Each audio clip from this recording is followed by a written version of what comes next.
মফিজুল ইসলাম মল্লিক ভাই, আজকে এই ভিডিও করার উদ্দেশ্য হচ্ছে মতিন ভাইকে আপনি যে ঘরটা এনে দিয়েছেন, ওনার ঘরে বিদ্যুতের খুব সমস্যা। ওনার ঘরে বিদ্যুৎ নাই, আপনি ওনার বিদ্যুতের ব্যবস্থাটা করে দিলে উনি খুব খুশি হবে। মতিন ভাই, কি অবস্থা? ভালো তো ভাই। ভালো আছো? তো এই ঘর পাইছো কবে? যত পাইছি আমলিক সরকারের সময় রে। আনুমানিক কতদিন হবে? এই তো সরকার প্রশাসনের আরো তো আমি তো শুনছি তুমি নাকি মেম্বারের কাছে, চেয়ারম্যানের কাছে, ইউনোর কাছে পর্যন্ত গেছো ঘরের জন্য, ঘর পাও না। তো কিভাবে ঘর পাইছো ঘরে? এটা ওই টিনের সাথে কথা বললে মফিজুল আছে না, উনি আইনা দিছে আর গরিব মানুষ আমি ঘর ভাঙা করছিল না আমার। অনেকের বলছি মানে আইনা দেয় না আরে, পরে উনি আইনা দিছে আর। মফিজুল ইসলাম মল্লিক ভাই, ওনার কাছে গেছিলা তুমি? হ্যাঁ। যা কি বলছো? বলার পর আচ্ছা কয় কাগজপত্র এগুলো দিস, আমি আইনা দিন, সমস্যা নাই। তা আমি তো শুনছি তোমার নাকি ভোটার আইডি কার্ড ছিল না, জন্ম নিবন্ধন ছিল না এই জায়গার। না না, এগুলো ছিল বলতে আপনার মনে করেন আমার আইডি কার্ড ছিল না রে। আইডি কার্ড ছিল না, আইডি কার্ড ছাড়া তো ঘর দেওয়া যায় না। তো তারপরে উনি আইনা দিছে নাকি? তো এগুলোর মাধ্যমে ওকে করে পরে যে কাগজ টাগজ রেডি করে পরে আনছে আর। আমি শুনছি উনি ঘরের জন্য মেম্বারের কাছে, চেয়ারম্যানের কাছে বা আমাদেরকেও, আমাদের এলাকার বড় ভাইদের অনেকজনকে জানাইছে, কিন্তু কেউ ঘর দেয় নাই।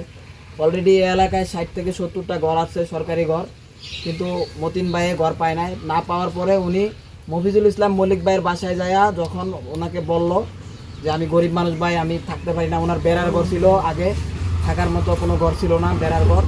এই ঘরের ভিতরে উনি মনে করেন এই জায়গায় থাকতো, খুব কষ্ট করতো, অনেক গরিব মানুষ। তারপরে মফিজুল ইসলাম মল্লিক ভাই ওনাকে ঘরটা আয়না দেয়। ঘরটা আয়না দেওয়াতে তুমি খুশি? হ্যাঁ, আমার অনেক উপকার হয়েছে, ভালো খুশি। আর তা থেকে মফিজুল ভাইকে তুমি মানে এর ঘরের বিনিময়ে, ঘরটা আয়না দিচ্ছে, এর বিনিময়ে ওনাকে কিছু দিছ বা উনি কিছু চাইছে তোমার থেকে? টাকা পয়সা? হ্যাঁ, বা যে কোনো কিছু বেনিফিট কিছু চাইছে?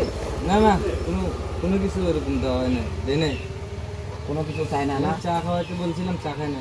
মফিজুল ইসলাম মল্লিক ভাই আমাদের এলাকায় বেশ কয়েকটি উপকার করছে। আমাদের এলাকায় অনেক মনে করেন প্রতিবন্ধী ভাতা, বয়স্ক ভাতা, গরিব মানুষের এরকম সরকারি ঘর বা কারেন্ট বিল বেশি আসলে যে কোনো সমস্যা মফিজুল ইসলাম মল্লিক ভাই সমাধান করছেন। উনি মানবতার ফেরিওয়ালার মতো আমাদের অনেক সমস্যা সমাধান করে থাকেন। ওনার হৃদয়টা অনেক বড়। উনি এই এখন বর্তমানে এলাকায় নাই, ঢাকাতে আছে বা এলাকায় নাই। উনি পলিটি কমিটির চেয়ারম্যান।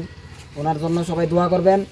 উনি আমাদের এই মতিন ভাইকে একটা ঘর দেওয়াতে উনি এখন কি সুন্দরভাবে থাকতেছে। আমরা অনেক দেখছি এই জায়গায় থাকার মতো ওনার কোনো পরিবেশ ছিল না, উনি বেড়ার ঘরে থাকতো, খুব কষ্ট করতো, এখন মোটামুটি থাকতে পারতেছে, চলতে পারতেছে। হ্যাঁ, ওনাকে অসংখ্য ধন্যবাদ মফিজুল ইসলাম মল্লিক ভাই। একটু ঘরটা দেখাও ভালো করে।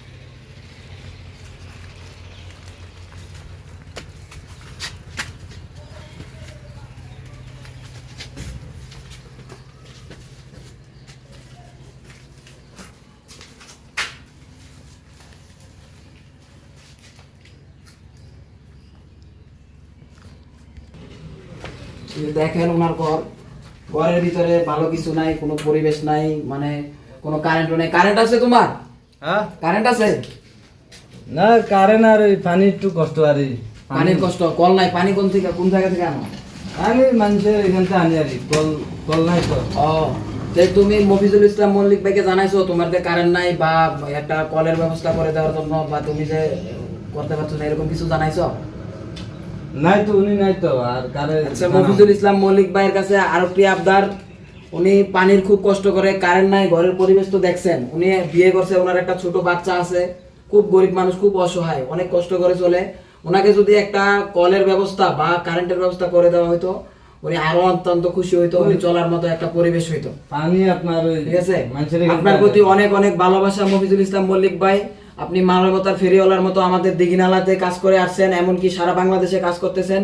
আপনার অভাব আমরা পূরণ করতে পারতেছি না, আপনার জন্য খুব এলাকার মানুষ খুব আপনার জন্য আপনার কথা বলে। যে কোনো বিপদ আপদে মফিজুল ভাই সবসময় সৎপথে লিগেল কথা, হক কথা বলে, কাউকে ভয় পায় না।